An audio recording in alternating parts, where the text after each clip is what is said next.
Yes, sir. Welcome back to the BlkPrint. J5 in the building. Josh Peas. What's going on, brother? Man, you know what? I'm tired of this fucking remote setup. Wait. It's only been 2 episodes. Three. Too many. Yeah, 3. But yeah, I'm just over it, man. I don't know. We're working on it. Like the way the feng shui, I do it in my living room. I don't do it on my desk. Because I don't know if we can blur out. If I do it at my desk, I need to blur out the background. Yeah. It's a lot of opulence in the background. I don't want to involve too much. But so I do it on my couch, and my couch is for laying and sitting. It's not for podcasting. So yeah, I'm over it. Well, the update is that me and Mark are actually going to meet to look at the space that I have in my house. We're going to work on it. We're going to get everything all put together. Josh, you've seen the space that I was talking about, and oh yeah, I gotta like clear stuff out. I gotta get panels and all this shit. So basically, what we're gonna do, and this is for like listeners too. We're gonna just have a whole new setup, and you know, it's the same thing that happened like before we started doing it out of my office. We're just gonna set everything up, and it's gonna be super cool. But I feel you, Josh. I too do not like the remote setup. I'm like waiting for the day it could be the 3 of us in the room and we could just run it that way. We have never been able to do that, like a couple of times. So we'll finally be able to do that. So it's gonna happen soon. Speaking of which, MC in the building. What's going on, MC? Not much. We still got to talk about what our ambiance is going to be once we actually set that up. Are we going grass wall, neon sign? Or are we going a little different? Grass wall. He's on the grass wall wave. It's crazy. Grass wall is like so 2020 podcaster. like we need some. I don't know. We need some other shit, man. Some exposed brick or something, man. We need some new shit. It ended up at One Oak on the thing, man. That's what we're gonna have over there, man. I like the grass wall look.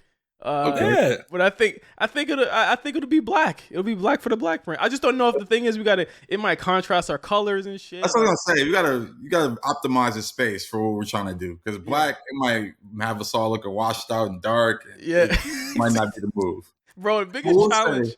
Go ahead. Oh, no, I was gonna say. I will say. I think I mentioned to you guys the podcast idea that I want to produce with some friends. Yeah. They are excited. They really want to do this shit. So I was like, wait till we have this space. Yeah.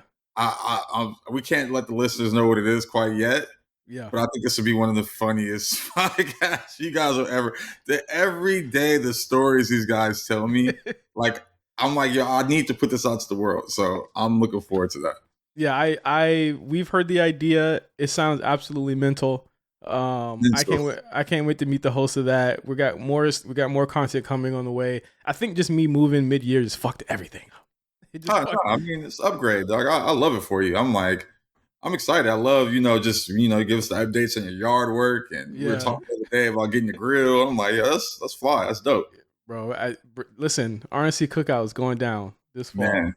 If you're invited, you're invited. If you're not, wait for the pictures, pal. That's all I got to say about that. Practice your golf swings. That's all I'll say. If you're on video, you know what I'm. What kind of meetings? Huh? What kind of meetings you said? No, the golf swing. Practice your golf swing. Oh, the golf swing. We still okay. We still got to do golf swings. Wait, well, listen. When we did the RNC Cookout in 2019, this was the peak of the Wahoo Glizzy era, where you could not be seen eating that. I really feel like people are just straight down in hot dogs now in 2024. I just think it's accepted now. It's a new world. That's crazy. It's funny how the world works, because there was a time when like eating a hot dog was unacceptable. Like, what was that?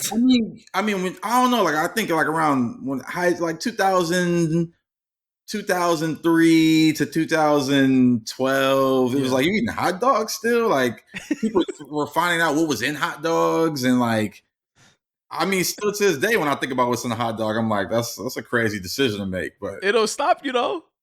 I mean, it don't, just because like I only eat really good hot dogs. Like when I came to the cookout, I brought the Mama's chicken sausages. Right. And then, SoFi has one of the best hot dogs in America. Right. SoFi Stadium. And then, can't pass out a Dodger dog. Them shits is fucking It's like candy.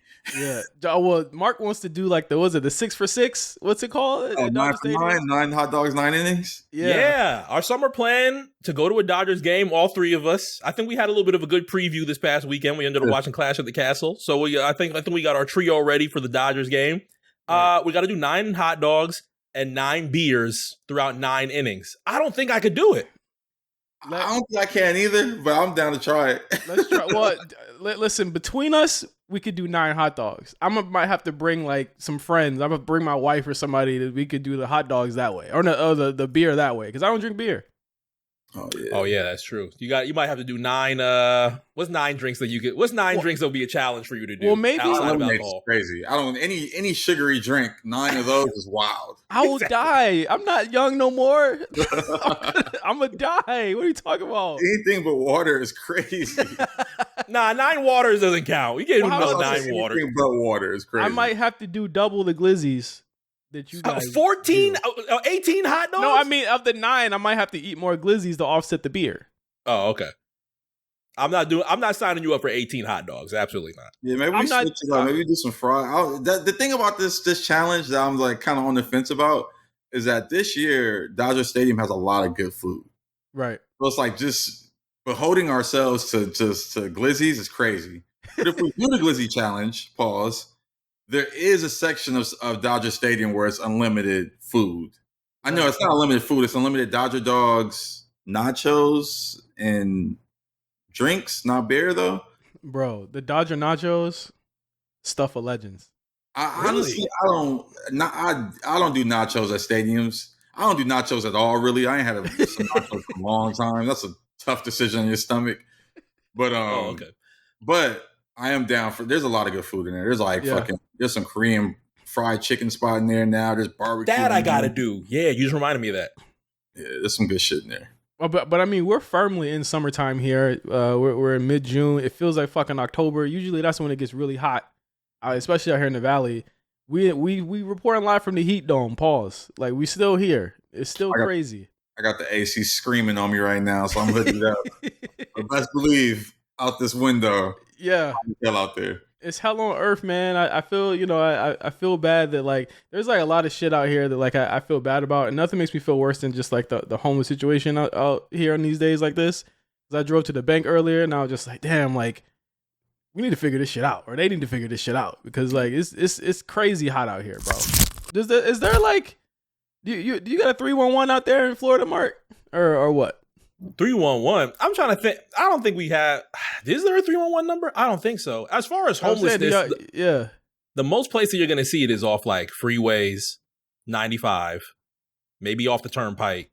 As far as, well, then again, I'm sure there's other areas that you can go into the city and see a decent amount of homelessness, but I don't think there's like a specific number. I don't remember it being a joke. You broke it. What, did I say good amount or decent amount that you couldn't say? Oh, fuck. I said it. You said decent, I think. I got Mark on this. I don't know if you knew this, Josh. I got Mark. He can't say heavy. He can't say good amount. Like the Markisms, I'm trying to like. Oh, yeah, we're trying. I'm good this week. Break them. Diversify my vocabulary. Yes. Yeah, man. Need to read a dictionary. The Markisms got to stop.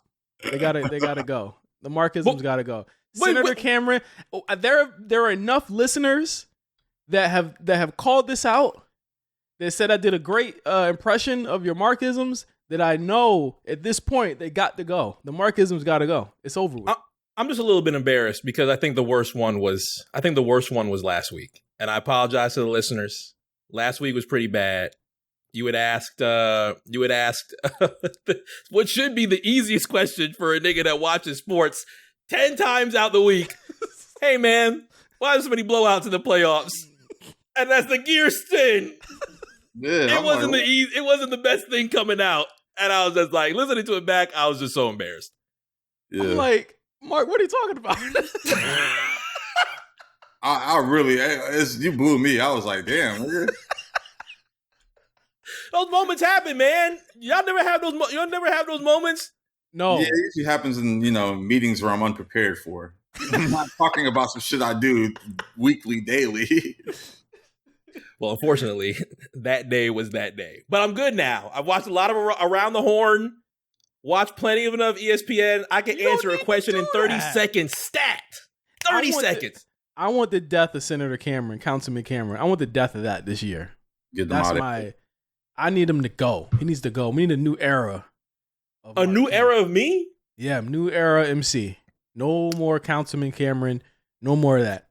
The bad thing is that you actually did get a decent cosign on Senator Cameron. My mom has actually confirmed it and said it wasn't called Senator Cameron, though. When I was a child and I would go on these tangents like I do today, apparently I was called the professor. And I can't disrespect the professor from AN1. So I just had to choose something different. Yeah.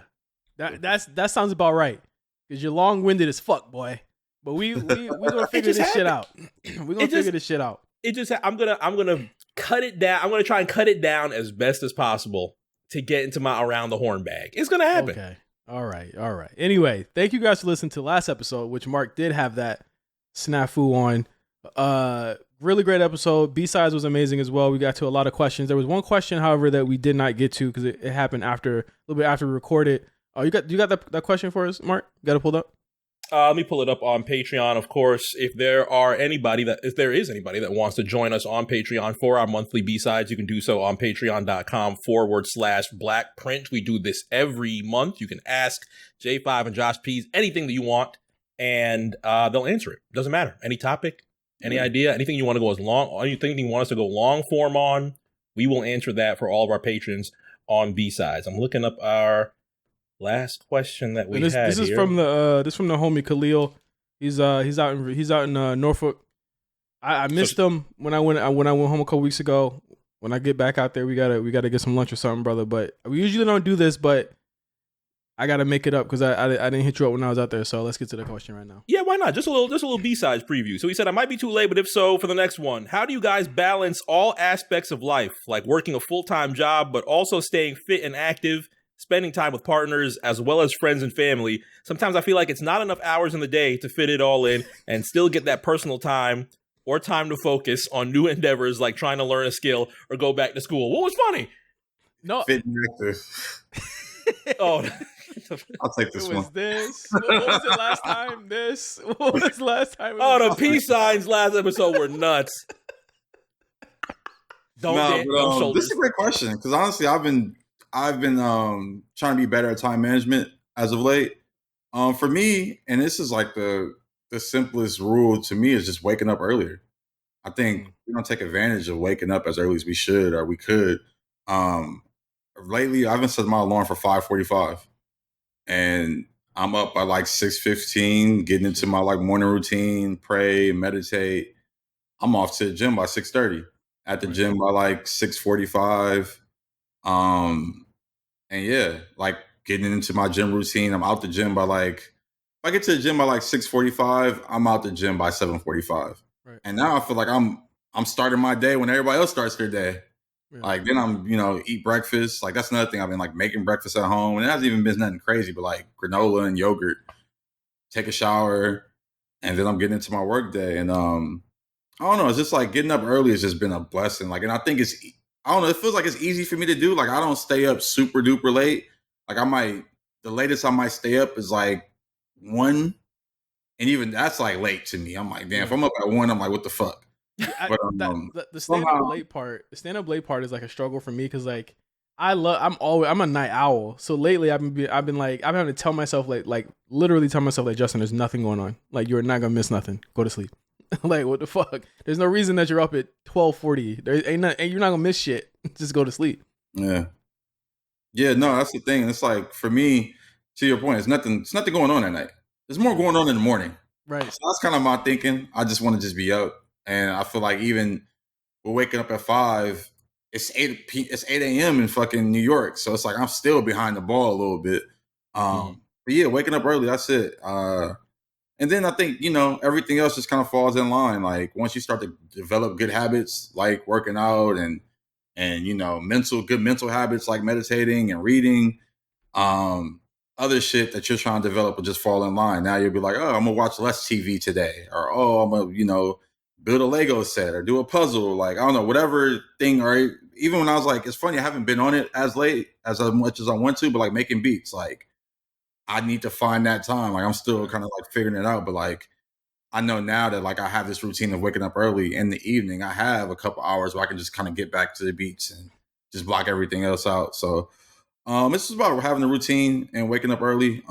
Those are my 2 tips I would give. Yeah, I think people look at people like us and they're like, how do they find the time? You know what I'm saying? And I think that it's like as effortless as it look, it's not that effortless, or at least trying to find that routine is not as effortless as it seems. Like I feel like in my situation now, it's like trying to keep myself busy, but also taking this opportunity that I have to like kind of sit back and like kind of survey the surroundings of what I would miss if I was so busy at that time. Because like, I mean, last year, what were we doing? We do an AMP show every week. We do a podcast every other week. I do a podcast on Tuesdays. I do extra shit sometimes with Mark, or I'll host something extra. Then I had a 9 to 5. You know what I'm saying? And it was, you know, that wears on you. It's like, where would you find that time to do that? And I think a lot of it is, of course, like, yeah, like I can't wake up at 5:45. I just can't. I'll be dead to the world. I can't do that shit. But I think more than anything is getting up, period. I think that's been like my thing. So like my wind down, I don't wind down at night. Like I wind down in the morning because I'm just naturally a nighttime person. I'll give myself 15 minutes where I'm like, let me check everything. Like the most I'll be on my phone during a day is like the moment I wake up. And usually y'all know when I wake up because it's like 7 a.m. and I'm already answering things in Discord or saying something to Discord. And after that, I'm barely on the shit for the rest of the day. You know what I'm saying? Like it's finding that moment where I'm like, okay, I'm going to do less of Discord today and more of this, or I'll do less of this and more of this. Like now I'm like reading a lot more and studying stuff. Like I'm taking like Google certificate courses and things like that just to keep my mind busy. And I think that a lot of it is like Josh said, compartmentalizing your time into certain focuses. Like if you want to focus on family, give them 2 or 3, you know, hours out of your week to do that. You know what I'm saying? And it's not as easy as it seems. And once you lock in that time that works for you, and that's the important part, that works for you. I think that like the one thing in that question I saw was like, sometimes I feel like it's not enough. And I feel like external pressures come with that. I feel like external pressures definitely come when it's like, oh, I gotta spend time with this person, because it was like, no, like it is also your life, and you gotta prioritize your well-being and your mental before you can actually put everybody else before you. So whatever moment you can find in the day to just kind of map out a plan, I would do that. And I think that's worked the best for me, and I know that's worked the best for Josh as well. But it's tough. It's a constant, because something could change next week, and Josh, your schedule could change, my schedule could change, like everything could change in a week. And I think, you know, it's also being fluid, as they say, in terms of plans. You got to stay fluid. So good luck to you, Khalil. I know you'll find a way. I don't know what you're doing in Norfolk. I don't know how much stuff you're doing out there. You gotta hit me up and let me know, because when I was out there, I was like, what do niggas do out here? Because it just don't seem like there's a lot of shit to do. But let me know, man. Hit me up. Thank you guys for all the questions. Of course, that is just an example of something that you get from B-Sides. Once a month, we do a super long episode, about 2 hours. I think we hit the 2 hour, a little bit over 2 hour mark this week, where we just answer questions and we chop it up with each other. So thank you guys for sending those questions, and make sure you sign up for the Patreon, of course, do all of that. I got a unemployment diaries update, because I'm interviewing. Guys, and it's going good. It's going well, but I had an interesting one. I held this back from Josh because I need to know his thoughts on this shit, because this is a crazy interview that I had. And I talked about this a little bit on the A show, but I had an interview with a game studio. I'm not gonna say their name. And it was for like a director position, which, you know, obviously, like, I've been taking calls for a director position, senior positions, and that's pretty cool. Like, it's cool to like know that that's where I kind of fit in the hierarchy of things. Like, just, I never thought I would be considered like that, right? And so like it was going all right. And then like the first question was, this is a game studio, mind you. First question was, what would you do if we had to put together like marketing materials for something that we don't have the budget or the resources for? And I said, in my mind, I'm like, you just don't fucking do it, or you just fucking like this. Like, if you don't have the money to do it, then why are we even thinking about doing it? We should be doing something else, right? So I kind of gave him that answer, and just like, well, what if the CEO himself said that we have to do it, and you still have the same you have the same parameters as before. And I was just like, it's like, what are they trying to get me to admit? Like, it was like the weirdest vibe because I was like, this doesn't seem like a good idea to do if we don't have the resources to do these things. And we don't, like, if I don't have someone that can make like assets, like at the very least, if I can't hire somebody to do it, then why the fuck are we doing it? So I came up with some bullshit, and they were like, they really liked it. They were like, oh, that's great. It's cool. And they wrote it down. And then the interview goes on. I'm just getting these weird questions that just seem like this is a place that's going to work you to the fucking bone. They're like, there's only 78 people that work here. And I'm like, what kind of studio is this? And I'm like looking up their shit as I'm like on the interview. And I'm just like, this does, like, from what I'm looking at, what they do is looks like it's more people that do that. But then I looked at the reviews of the job as I'm on there, and I'm just like, oh, it's like a 1-star on Glassdoor. No, I've never looked at anything on Glassdoor before. Bro, really?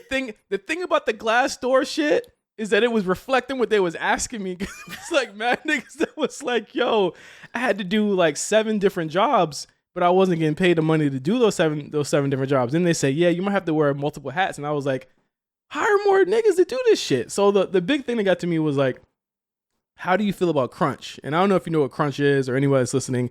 In the games industry, crunch is basically where they work you to death just to get something out the door. So like if fucking, just for example, not saying this is happening, if Grand Theft Auto 6 has to come out and they're like, oh, it comes out in October 2025, well, y'all got to work Saturdays and Sundays now. Like, that's the type of shit that's what crunch is. They were like, what's your thoughts on crunch? And I was like, it's bad. Like, that's funny. Like, how do you feel about crunch? I was like, I think the work-life balance is pretty important, and I would try and give people the kind of like the runway to be like, hey, I'm doing too much right now. Like, I need help. Like, I was like, that's one of the big things that I struggle. I'm trying to give them like director, like I'm a leader as I'm a leader as quite like answer. I'm like, yo, they want a leader. They want somebody that understands and respects people. They were not looking for that type of person on this call. And they were basically like, or the person who was interviewing me was basically saying like, yeah, we work very fast here and all this other stuff. I'm like, bro, this sounds like a fucking racket. This sounds like not something that anyone should be taking. Man. So at this point, I'm like, yo, it's really kind of scary out here in terms of like what like everywhere in terms of just like what they're trying to looking for to hire. And as the interview goes on, it's like a 45-minute interview where I'm just like, I texted my boy. I was like, bro, I'm bullshitting at a level that I've never bullshitted at before. I'm telling you, like, I'm lying my ass off. I'm lying to like, I don't even want this job. I think I mentally checked out after the crunch question, but they were like, what gets me is this. They wanted me to basically say that I was going to be a snitch on this call. They were like, so what would you do if you had, somebody that was under you or an employee that was kind of like basically like kind of fucking up? They didn't say this, but they were fucking up. And what do you have to do? I was like, oh well, I'd set a 1-on-1 and we set goals and da-da-da. I was like, I've been under a lot of really bad managers, so I don't really want to be like that. And they were like, well, what if it was their fault? I was like, because I'm like, I would take accountability for what I did to not help them, and then they would have to take ability for what they didn't do and stuff like that. I basically broke down a whole plan because I'm just like, that's what I would want from like a direct report is like, I would want them to kind of be like, okay, this is where I could have did better. This is where they were not trying to hear that. She was like, what if it was their fault? And I'm like, I guess like fire them or like, I was like, I really don't know. I was just like, that's a tough situation. It's funny, man. I'm just dying at the line of questioning because like when they said crunch, like, what do you think of crunch? I would have crushed a soda can right in their face. Crunch, I'm all for it.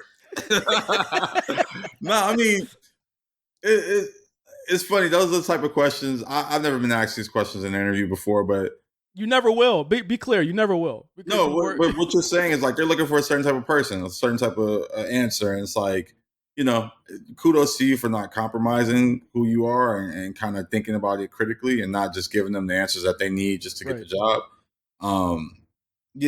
Situations like that, you kind of just like you said, you just check out. Yeah. It's interesting because it's like you're giving them a plan of action of like, hey, this is what we'll do with an employee that's not working up to our standards. Right.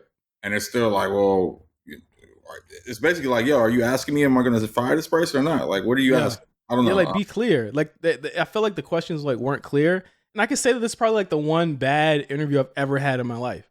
And it wasn't because of me. Well, it was because of me because I was just basically like lying. They were like what are some, how do you look for trends and stuff like TikTok trends, or like, what would you like? They were getting me to come up with plans. I was just like, oh, I feel like, things like TikTok Shop or something that they put like right in your face. Like it's like all the time. Like that's a good avenue to work with. And I could just feel them like taking my ideas, and I was just like, I just started giving them like super boilerplate answers, like, oh, I would, look up things that I just gave them bullshit answers. I just felt like it was just terrible. This was like the 6th red flag in this interview. They said, okay, so if I hit you back, we're gonna give you like a small little exercise, and we're not saying it's like free work. And I was like, no, it is free work. Like in my mind, I'm like, no, it is free work. It was like, it's just that our CEO, who is directly hiring for this position. And I said, oh no, sir. So there's no HR. It's just the CEO that's like literally hiring, like being like, I like this person, bring him on. They're like, he's a visual person. And I'm just like, well, you won't see me. And if you email me back, I'm not going to answer. But it was the strangest interview. I counted like 6 or 7 red flags in 45 minutes. And that's my report. It's still scary. Headhunters are still ghosting me. But the interviews are even worse at this point.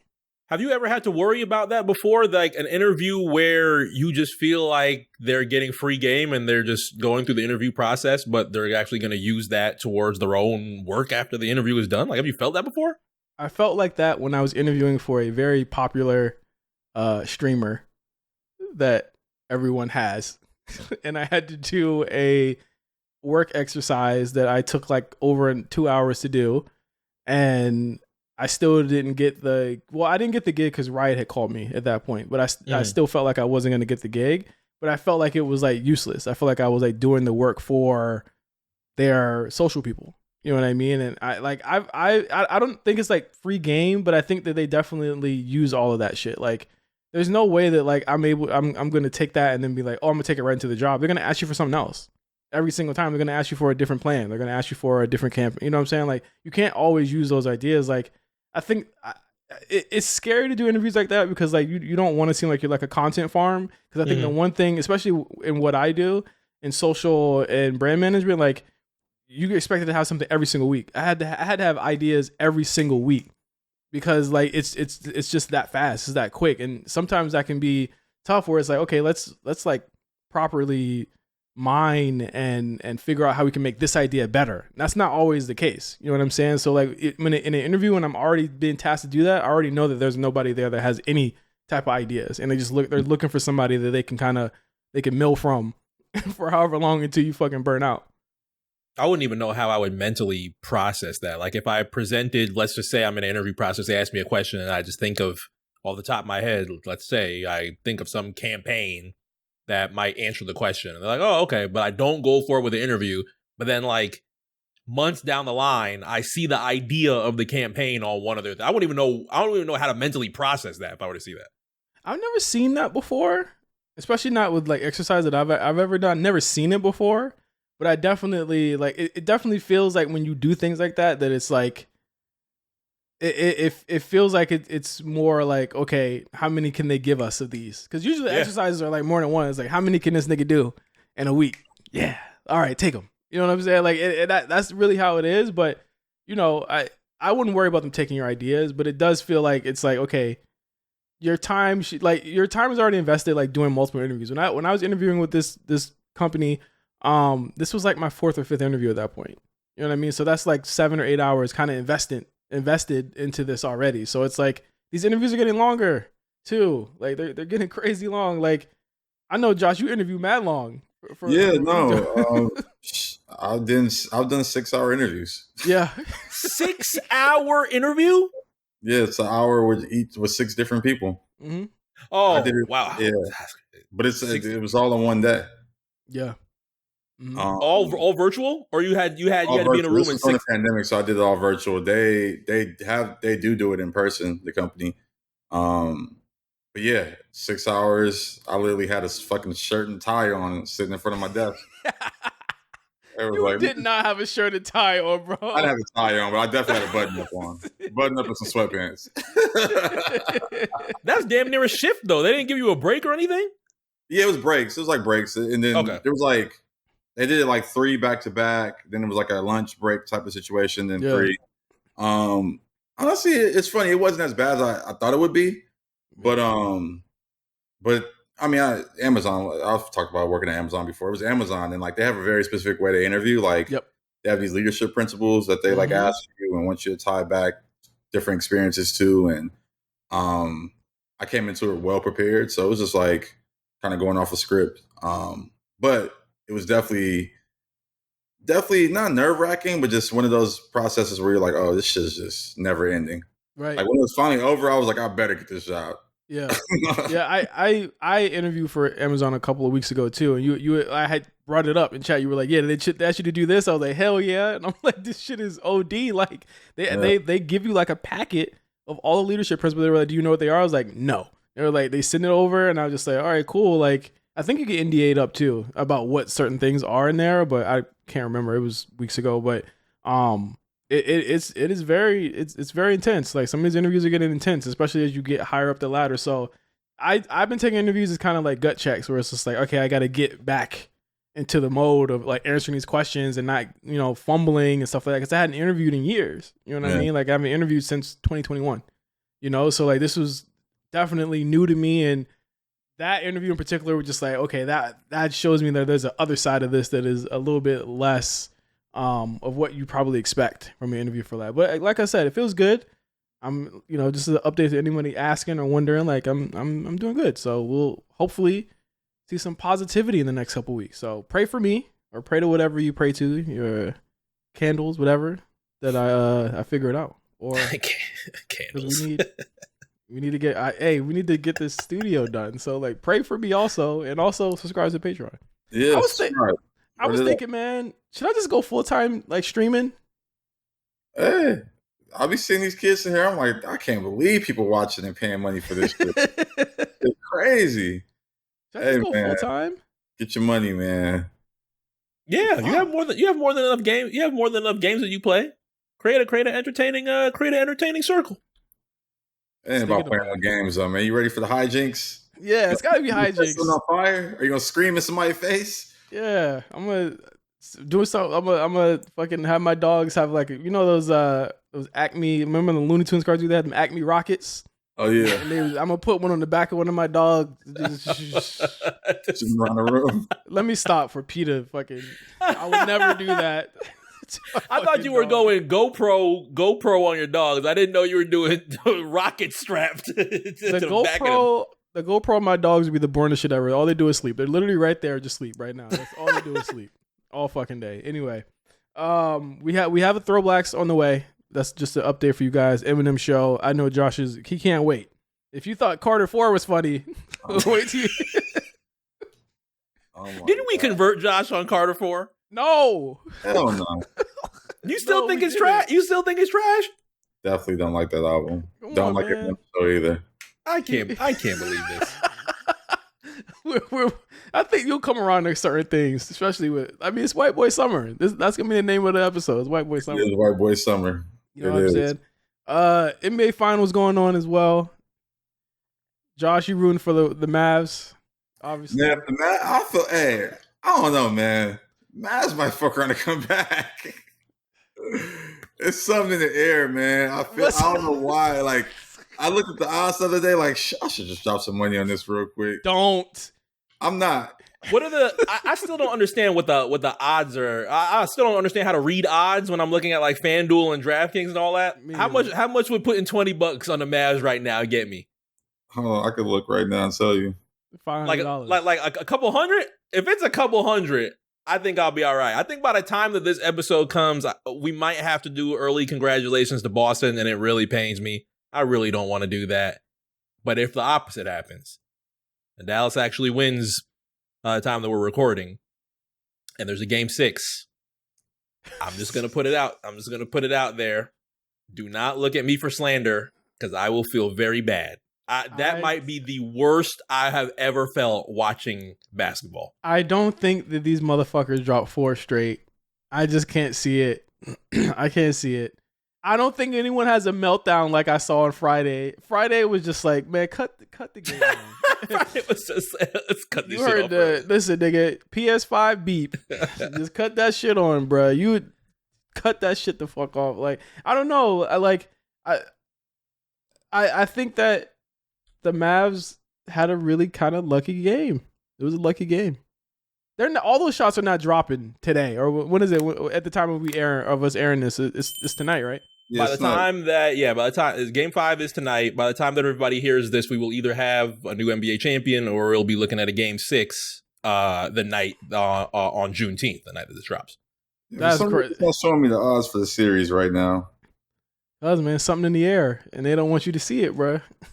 I mean, hey, if the script is going script, by all means, Adam, you got more than enough script that you need to write for the next year. You already reeled Barkley back and said, retirement, reeled that back. You got Olympics this summer.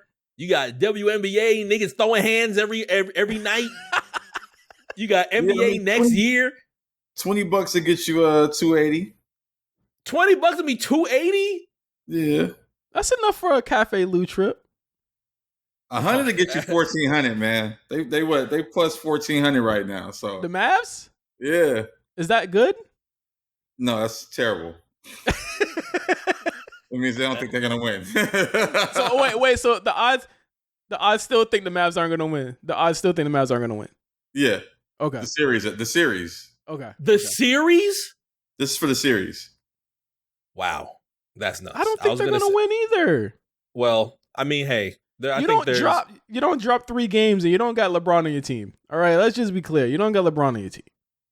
I mean, the way niggas was talking about Luka and LeBron James, I think some people might be reeling those back just a little bit as far as youth. It's tough to try and do those comparisons because there's so many different factors, obviously, because basketball is a team sport and people try to individualize it between, look at what Luka's done at 22 compared to what LeBron has done at 22. I'm going to be real. I watched the nigga play. You know what the real factor is that you're not talking about? This factor, right? It's white boy summer. It's our game, buddy. It's our game. It's our world. All right. Is that what the Boston take is? What about Kyrie? Who? Kyrie Irving. Big Kai. He's not a nigga. He said that himself. He's not a nigga. Oh my God. He said, "Don't call him a nigga. I'm not one." Right here, buddy. I miss when Jalen Brown said, "Call me a nigga." So. Yeah, this series. I mean, it's funny. This finals was like, this whole playoff series was entertaining but boring at the same time. Boring. I didn't even know that was a thing, but super boring. I think like the worst thing about it was, like I said last time, it was the fucking blowouts. I think I just don't have like an emotional connection. I don't know. I guess it will be like I don't have a connection to any of these teams. I think that I look at these teams and I'm like, I just don't see like you can connect with like obviously LeBron, whether you hate him or love him, you're gonna watch him to see him either win or lose. Yeah. Some of these people, I have no like horse in this race. I'm just like watching at this point, just to see. I'm not. It's not. I wouldn't say that exactly because I like Kyrie. I want to see him win. I feel like you got a ton of Celtics fans out there. Jason Tatum and this team has been to the finals like 3 or 4 times in the past. No, just once. They've done a lot of conference finals. Yeah, conference finals. Yeah. They've been good for like 3 or 4 years. They've been a team that should have won the NBA finals. So there's a lot of personal connection, but I also think it's just this new generation of NBA superstars just aren't that compelling. Yeah, they're like the Anthony Edwards show was amazing, and when that kind of fluttered out, it was just like, all right, like we got this boring ass nigga Tatum, Jaylen Brown can't go left. It turns into a superstar in the motherfucking finals. It's crazy. It's just not that compelling, and I don't know. I'm ready for it to be over for the next season to start. Actually, I'm really excited for football season, man. That's my time to shine. And this feels like a good season, man. I've been like really just thinking about the teams and like the Texans, man. CJ Stroud, fucking Stephon Diggs, like fucking Tank Dell. That's a squad over there. They looking like they about to be in Area 29 every night, turned up, making it rain. I'm into NFL for the drama. I don't watch them games. I need to see who getting arrested. I need to see who. Well, shit, Tank Dell got shot on the offseason. Or what about the dude, the guy on Saturday who was running away from the escorts? He ran he went a 2-girl. He got a 2-girl, 4 hands, 2 girls. I forgot what his name was. Terrell Lewis. So he used to play for the Rams at one point too. Man, that video is hilarious because like he like screamed something like 84-32. They just started running down. And bruh, that escort butt booty hole naked, keeping up with that man. Bro, she like if she would have dove, she would have tripped him. And she would have definitely caught him. He was not making it to that. Here's the thing: you're not making it to the escalator, so he would have had to take the stairs. And man, you know I need the extended cut. What happened? When you run in, you could feel somebody on your back. You could feel somebody's breath on your back, bro. I know he can smell her Issey Miyake. All right, I really need to update. I need to update on what happened there because like the video kind of cut out. Like I need to know like did they get their money? Did the police get called? Did he like what happened? Whoa! You can't call the police on that. Man, it's a woman running butt naked down the hotel hallway. The police is getting called. You can, bro. Well, she can't get her money back because depending on where they was at, if it ain't Nevada, she ain't getting shit back. They're not supposed to be in that room. But I'm into them type of stories in the NFL. What's a lot of those in the NFL? So I'm sure there'll be some more coming out.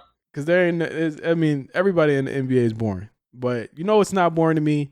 And I'm glad you saw this movie as well. Bad Boys, Ride or Die. Dropped about a week and a half ago. Black people are back at the movies. We are fucking back. That movie is fire.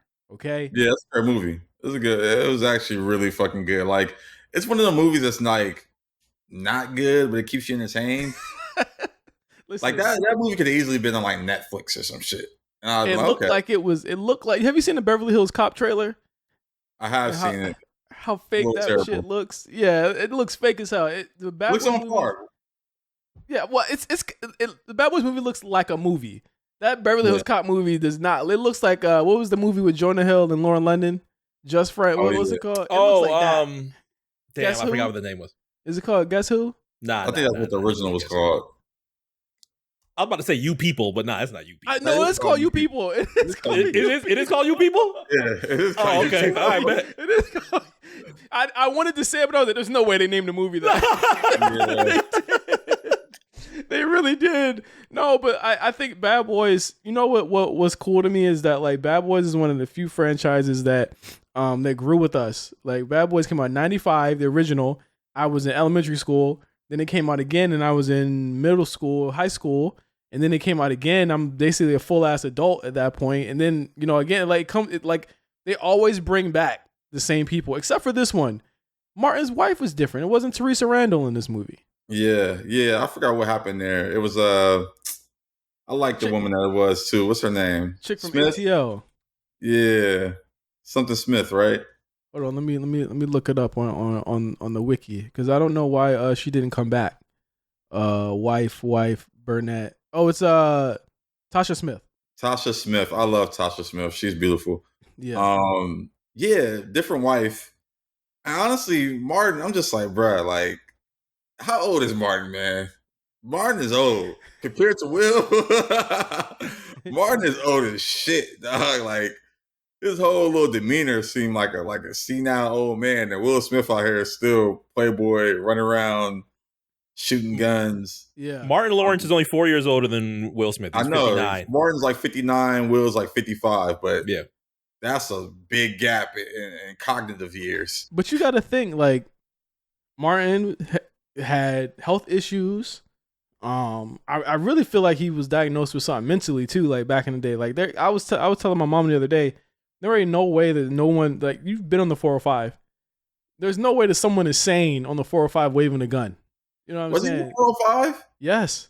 I remember that story in Run Tell That. Run Tell That was one of my favorite stand-ups ever. He was blaming it on weed. I'm like, bro, you blame it on your meds. Nah, it wasn't no weed or meds. I think it was on fucking crack or something. Yeah, like something was up with him. You know what I mean? And I think that he might take meds that kind of stabilize him and calm him down. But it's definitely like cognitively, like he's a little bit slower. You know what I mean? Yeah. Like I don't think he's less funny. I think he's actually pretty funny in the movie. And the one thing that I love about the movie, and I think why a lot of people resonated with it, is like this movie is like Martin's movie. Like the last one, it wasn't so much. He didn't really have much to do. This one, he has a lot of stuff to do in this movie, and he's fucking funny. And it takes you back to that time when we loved Martin. You know what I mean? And I think that's why that's my favorite part of the movie was him and everything that he put. I said it before. He put up like 30 in this movie. Like he was fucking great. Like Will Smith is completely serious this whole fucking movie. He don't say no jokes at all. It's all Martin. It's like the Martin show. But I want to know how you feel about in this. You know, for you, Josh and MC, like, what do you feel about Will Smith's kind of? I don't like to call it redemption tour. I kind of feel like he did that already, like with the apologies that he did and all that stuff. He kind of did that. I feel like this is really Will Smith's kind of return to us in a way, like return to like black people, because I feel like for so long we had. I don't want to say he priced us out, but he kind of just he was just out of our culture. Different. It was a little different. It was different. I hear you, but I don't really feel like that sometimes. I feel like Will kind of always did black shit. Like he did the King Richard movie, which he won the Oscar for. That was good. And movie. I mean, they ain't make that movie for no white folks. That's about Serena and Venus Williams. I think they dad was anti. But it was, but King Richard was after a line of flops, like blockbuster flops that he had, where it was just like he had to go back and make a movie like that because like the other big movies he was doing just wasn't hitting no more. Yeah, and I mean, I think that's just what it is more than anything. It's just him returning to making good films. Mm. That's kind of what I look at it. I don't need, like, even with Bad Boys, like, I would love to see what the demographic split was on this. Like, was there a lot of black folks at the movies? Because, like, when I went, I ain't really see no black people in the movie theater. I could say from personal experience, I went to Burbank AMC. You know, that's my shit. Niggas. It was. I've never seen that many black people in Burbank in my life. And I've been in the Valley for like 3 years now. I've never seen that many people. I wish I could have the numbers, the exit polls from the movies the first weekend. It was like 65% African American at that point, and that in the movie debuted at 55 million. So it was another one of those examples of like if you build it, we will come. You know what I'm saying? If you have something that we want to see, we'll come see it. There just aren't enough people like Will Smith that we have that make movies anymore. You know what I'm saying, that we want to go see. But I say that to say, like, you know, he went to Crenshaw. He went to go see the movie at the I think it was a Cinemark out there, and I you know, a lot of people were like, well, this is fake and this is, you know, all of this shit. I'm just like, no, this is actually kind of dope. You don't have to do this. You know what I'm saying? Yeah. He's like a legend. It's like Tom Cruise doing that shit. You know what I'm saying? Which Tom Cruise does do that, but like it's like Will Smith doing that. You know what I mean? And him showing love to all these people and taking pictures. And I'm just like, that's how you're supposed to work a movie. Like nowadays, people put movies out and they don't go see it with the people, and they don't go, you know, vibe with the people. And I thought that it was actually pretty dope. I just think there's too much like bullshit, people trying to be negative around the guy right now. And I'm actually a bigger fan of him for doing that. Do you think that he would be more invested in doing that without the past couple of years? It's hard to say, but I mean, I'm not going to say it's not a reason, you know, that's not a reason why he did it. But I also think that, like, if he feels like as though he's disappointed of subsection of black people for doing that, then I don't think it's wrong for him to be like, okay, let me just go fuck with y'all and be like, yo, like, I'm still one of y'all. Like, I don't mind it. I really don't mind it, honestly. Yeah, for me, I don't mind it either, and I don't chalk it up to that moment. Like, I think collectively we've probably forgotten about that moment.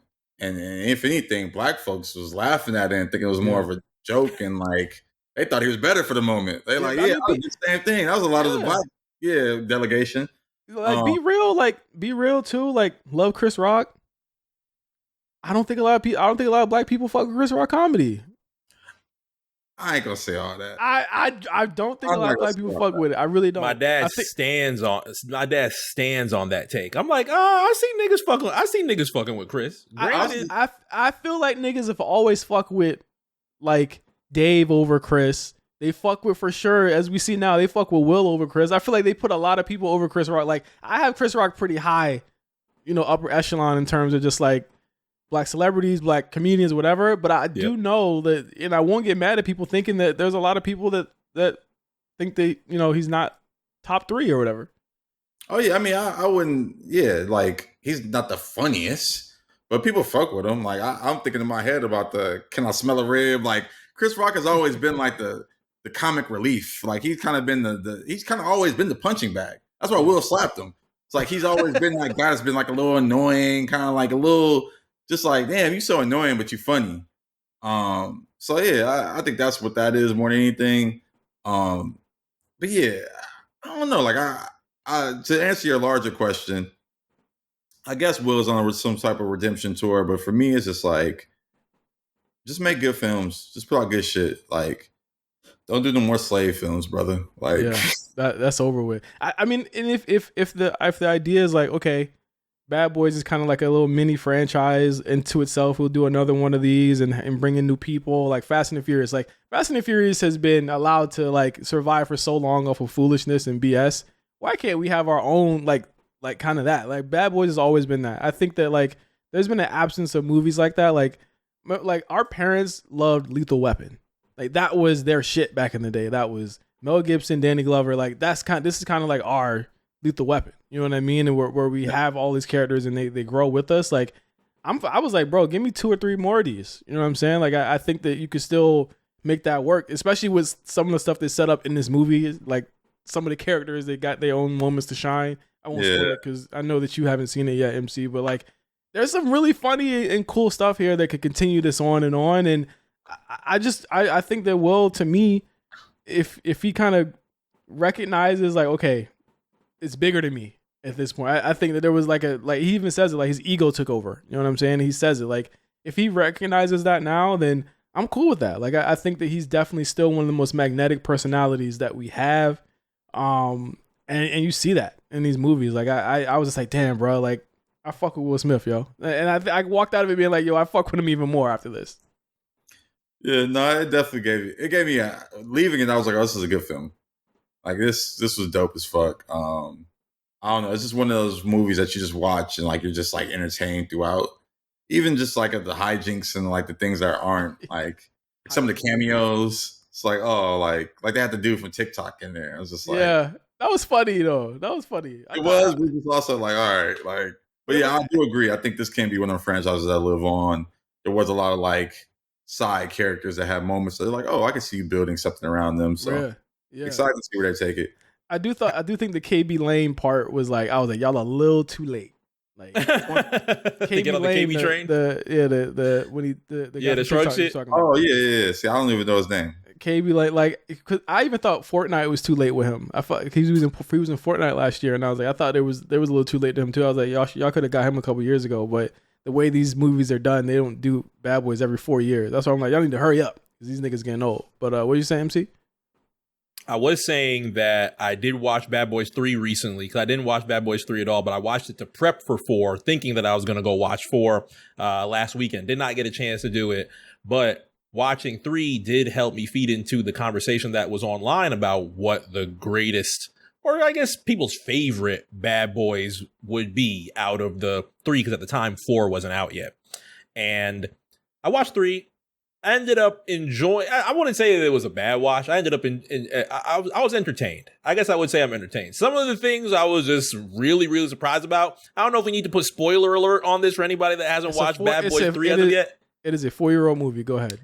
When the nigga got leaned outside of the club in South Beach, looked like 7 to the chest, and then 6 months later, just looked like a spring chicken. I was just like, wow. I did not expect. I expected Will to be coming out limping. Martin would have to help him throughout the remainder of the movie. Mark, how many movies do you watch? Not a lot. Okay, that answers your question. But 7 to the chest, Mark. The funniest part is I didn't even see 3. You didn't even see 3?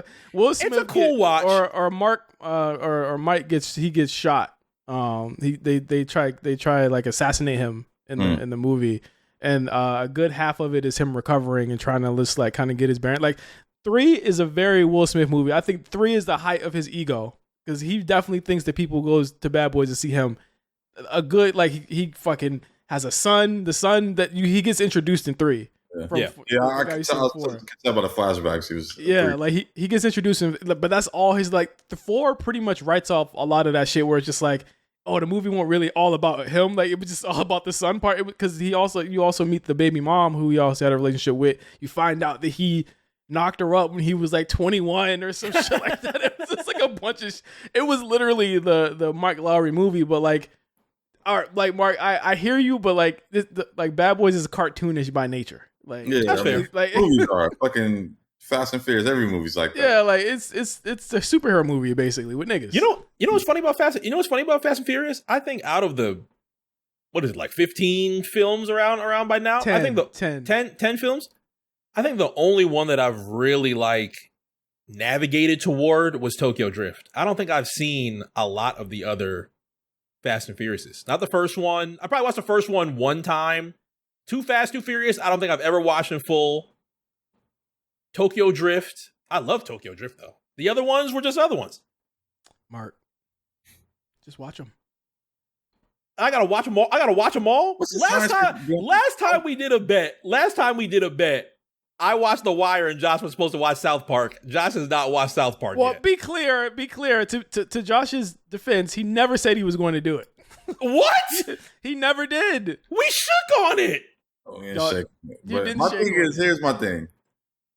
What's more, I watch television. I know what's going on. I watch movies. Like, you don't know what the fuck is going on completely. Like, yeah, I'm curious. Like, what do you do besides? Like, what are you watching if you're not watching like iconic TV and movies? Like, iconic TV and movies. I think it's all sports and wrestling.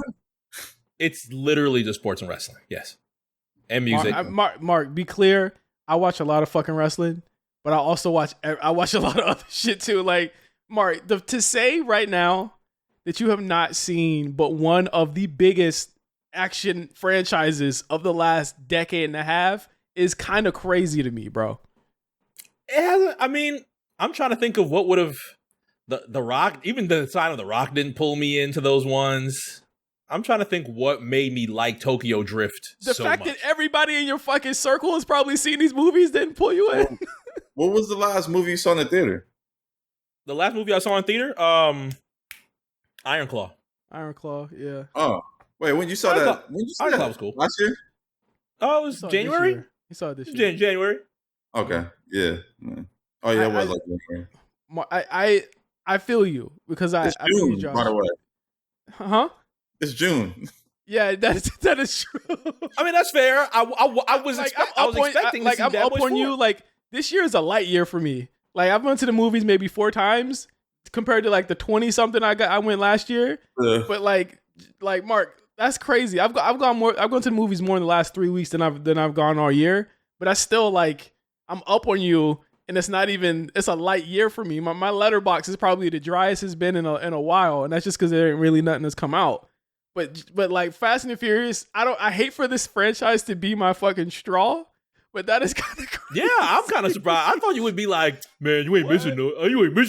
Fast and Furious. I would never tell, bro. Neither me nor Josh is saying you ain't missing none because the first one is undisputedly a classic. The second one is not a classic, but it's funny as fuck, and mad memes that you've seen have come from it. I don't want to talk about it, cuh, has come from that movie.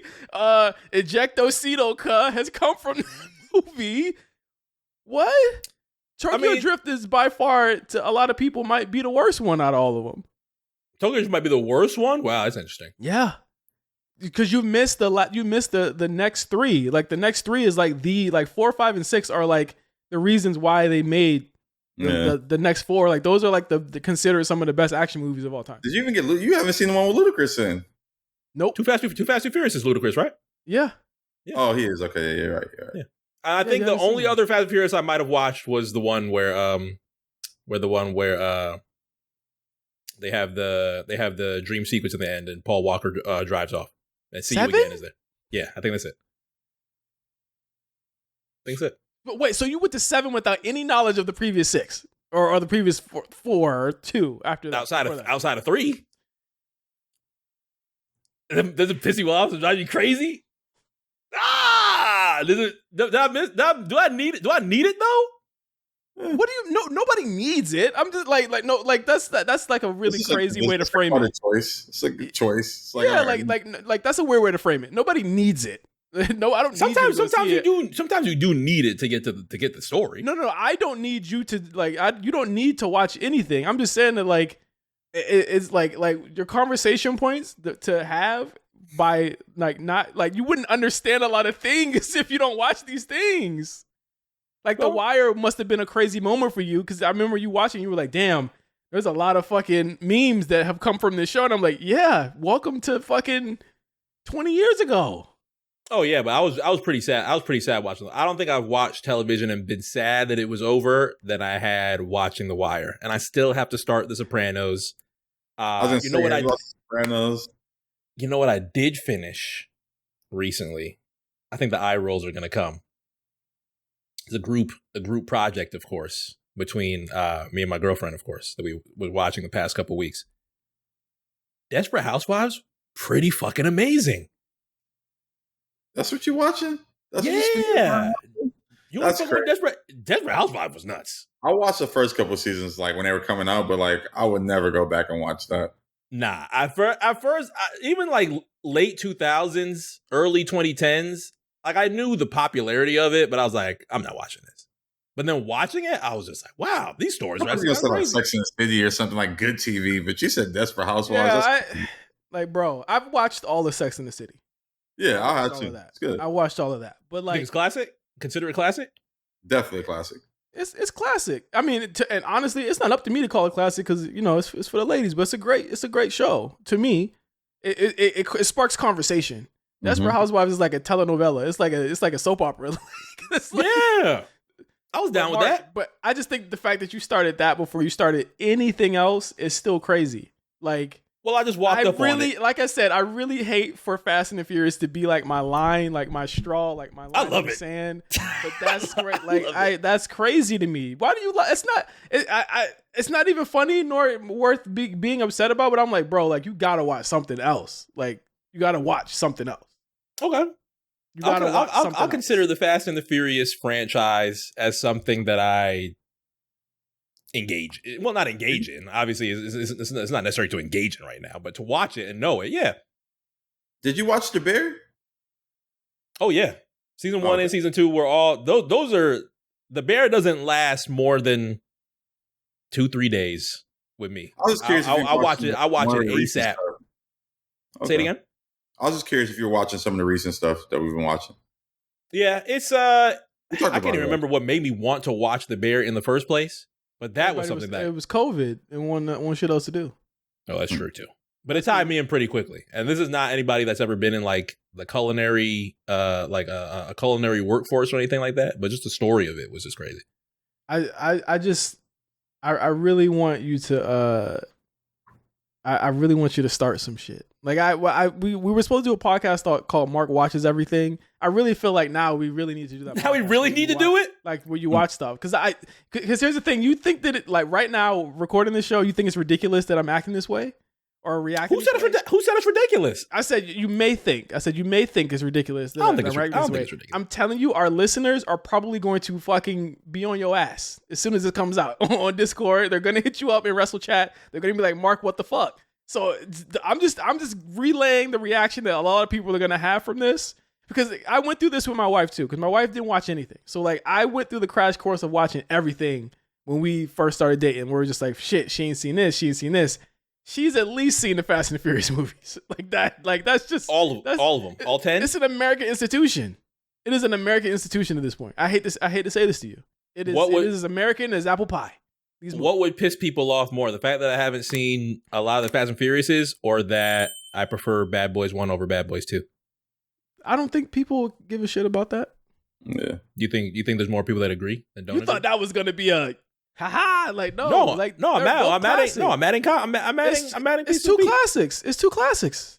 The Bad Boys 1 is good. Yeah, it's two classics. Better than Bad Boys 2. Shit, I don't know.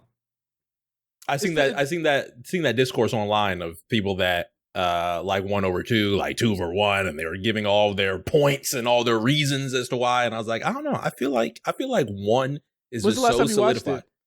Bad Boys 1? Yeah. Sure, probably recent, probably in the past year and a half. I feel like Bad Boys 1 is always on TV. It's damn near baby boy level now. My only knock on 2 is definitely on TV more. It's on USA all the time. Oh, really? 2's on more? Yeah. Okay. My only knock on 2 is that it's almost 3 hours long. But I think that it's like Michael Bay at his greatest. Like it's like one of the best action movies I don't know what movie can beat the casket when the body's just falling out the shit with the filled up with it. No movie has ever topped that action scene when the fucking bodies are dropping out the caskets. Like, that is one of the best action scenes. The Haitian shit where the camera's going in circles. One of the best action scenes. Like, great fucking movie. Classic. It was actually reviewed very terribly, but actually people came back around on it and were like, no, the reviewers were wrong after the fact. Because it's that good. One of the best black movies of all time. I do think it's one of the best soundtracks of all time. If I had to think of top soundtracks ever. I'm going to need you to watch Fast and Furious 1, 2, 4, 5, 6. The rest of them are terrible after that. But I need you to do that. Just for me. Is 7 through 10 the Rock era? Or that's done? He starts showing up in 4. He starts showing up in 4. His era is 4 through 10 at that point. Well, there's the 2 that he didn't show up in because he was feuding with Vin, but the Rock. I mean, it's not even really an era. He's like a side character in the movies, dog. He's so he's not even like that big of a talking point. Not till like later, no. But like he's watch the movies. I'm not telling you. Watch. Do I gotta watch the side shit? Do I gotta watch Hobbs and Shaw and shit? No. Okay. Just watch the Fast and Furious movies. Thank you, Jesus. Anyway, Juneteenth is on Wednesday. To anybody celebrating, I know a lot of people got time off for that. It's a federal holiday now. I think everybody's supposed to have it off. Yeah, it's a federal holiday. That's one of the Juneteenth is one of the biggest, thanks I guess, holidays I've ever had. Just like I might cook some oxtails. I don't know. I always make something for Juneteenth, so I might do that. But to anybody celebrating that, be safe out there. It's fucking hot.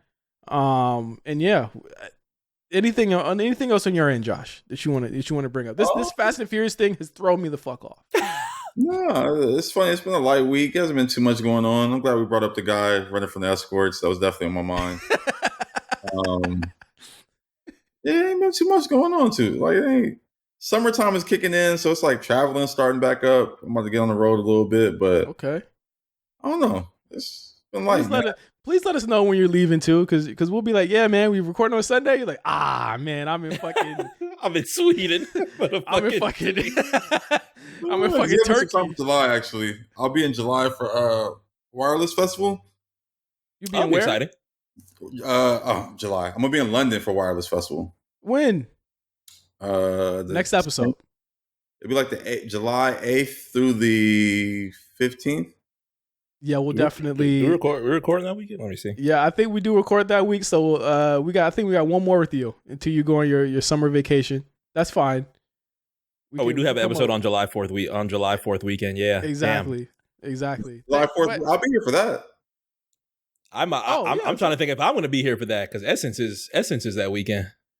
If you guys leave me to do the show by myself, I'll just do it back like I used to do back in the day and just be the only person on the show.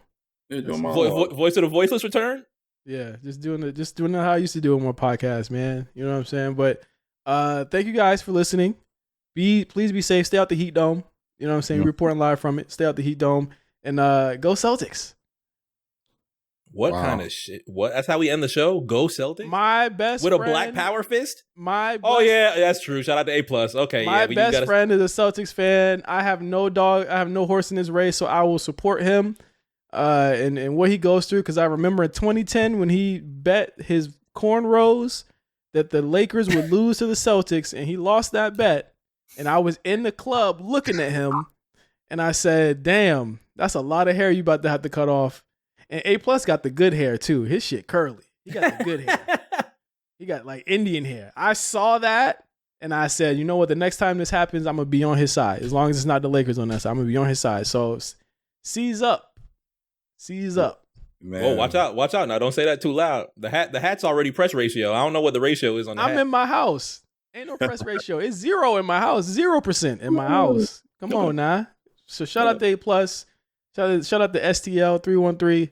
Jason Tatum. Yeah. Black power fist. You know there were niggas the other day that was like, I don't know why everybody thinks there's this racist shit. There's hoods in Boston. I was like, all right. Yeah, cool, man. There is. Not the Cambridge. There's a few hoods out there, but like Eminem said, the mean streets of Boston. That runs in my head all the time. I can't front. That literally runs in my head anytime I think about Boston. Mean Streets of Boston. You sure you're not gonna like Eminem show, Josh? Come on, man. This is that era. That's that era, man. I mean, when he was dissing niggas on the mixtapes, it was funny, but the album. All right. Thanks to everybody that listened this week. We'll see you guys in a week with more on. Actually, I think we got a recut gems coming. I think I might be on that episode if they call me. So we'll see you guys then. Through. See you guys then. For Josh Peas and MC, I am J5 signing off for the BlkPrint. See you guys soon. Peace.